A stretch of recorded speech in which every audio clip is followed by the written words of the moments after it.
இது வரைக்கும் வந்து பிக் பாஸ் சீசன் 7 ப்ரோமோலையே இன்னைக்கு வந்து முதல் 2 ப்ரோமோ தான் சூப்பராக இருந்துச்சு அப்படின்னு சொல்லணும். ஏன்னா அதுதான் பார்க்குறதுக்கு ரொம்ப ரொம்ப விறுவிறுப்பாக இருந்துச்சு. இந்த எபிசோடு விறுவிறுப்பாக இருக்கா இல்லையோ, இந்த ப்ரோமோ மட்டும் நல்லா விறுவிறுப்பாக இருக்குங்க. ஸோ அதுவும் இன்னைக்கு வந்து முதல் 2 ப்ரோமோவில் என்ன நடக்குது அப்படின்னு பார்த்தீங்கன்னா, நம்ம அர்ச்சனாவும் நிக்சனும் வந்து வாயால் சண்டை போட்டிருப்பாங்க. இந்த சண்டை எங்கே ஆரம்பிச்சது தெரியுமா? நேற்று நம்ம நிக்சன் இருக்கார் இல்லையா, இவர் அர்ச்சனா விசித்ராவை பற்றி பின்னுக்கு பேசுகிறாங்க, தப்பாக பேசுகிறாங்க அப்படின்ற மாதிரி ஒரு குற்றச்சாட்டை வந்து எடுத்து வச்சிருப்பாரு. இதை பற்றி அர்ச்சனா கேட்க போகும்போது நிக்சனுக்கும் அர்ச்சனாவுக்கும் ஒரு சண்டை வந்திருக்கும். அந்த சண்டையோட தொடர்ச்சி தான் இன்னைக்கு முதல் 2 ப்ரோமோவா ரிலீஸ் ஆகியிருக்கு. அதுல இந்த நிக்சன் என்னென்ன சொல்றாரு பாருங்க.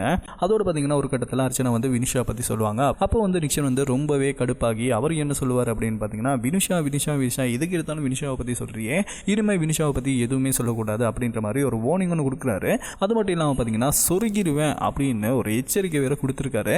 ஸோ இதை பார்த்த மக்கள் வந்து இப்போ 2 கருத்து தெரிவிச்சுக்கிட்டு வராங்க. ஒருத்தங்க என்ன சொல்கிறாங்க அப்படின்னு பார்த்தீங்கன்னா, அர்ச்சனா வந்து நல்லா தான் கேம் விளாட்றாங்க, ஆனால் அவங்க வந்து மற்றவங்களை குறை சொல்கிறாங்க. ஆனால் இவங்களுக்கு ஒரு சொல்லும்போது அதை ஏற்றுக்கிற பக்குவம் வந்து இவங்களுக்கு இல்லை அப்படின்ற மாதிரி சில பேர் வந்து சொல்லியிருக்காங்க.